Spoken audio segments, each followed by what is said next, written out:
Hello साथीहरू, welcome back to my mini vlog. आज चाहिँ म जाँदैछु मेरो मम्मीलाई लिनको लागि। अनि मेरो मम्मी चाहिँ गाउँबाट आउँदै हुनुहुन्छ हस्पिटल जानको लागि। बिरामी भएर आउनुभएको, हतार हतार हस्पिटल लिएर गएको। यो हस्पिटलमा भएन अनि फेरि अर्को हस्पिटल झरेको।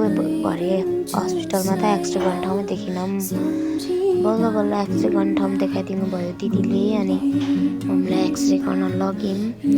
डक्टर पनि नआएर कुर्दा अनि धेरै टाइम नै लाग्यो। अनि हामी हस्पिटलको काम सकेर घर फर्किँदै थियौँ। मम्मीलाई नि अलिक सन्चो हुँदै आयो। अनि गाउँबाट आउँदा कसो हुन्थ्यो, अहिले त एउटा इन्जेक्सन लगाइदिएको ठन्टो मिल्नु मम्मी पनि। अनि आएर मोमो खाने भन्ने प्लान बनाउनु भयो। अनि मैले चाहिँ मोमोको लागि काम गर्न थालेँ।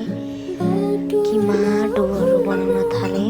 होटल म्यानेजमेन्ट पढेको केही होइन, मलाई पक्कै लागिसकेँ। अनि कोही बनाउँदै गर्ने, कोही खाँदै गर्ने, कोही पकाउँदै गर्ने भइरहेछ। हाम्रो चाहिँ अब फ्यामिली धेरै छौँ नि त। अनि धेरै भइसकेपछि फेरि सिलाउँदै गर्छ, पाकेको जति दिँदै गर्ने, अनि कोही बनाउँदै गर्ने। त्यस्तो गर्दै गर्दै कुराहरू गर्दै रमाइलो गर्दै गऱ्यौँ।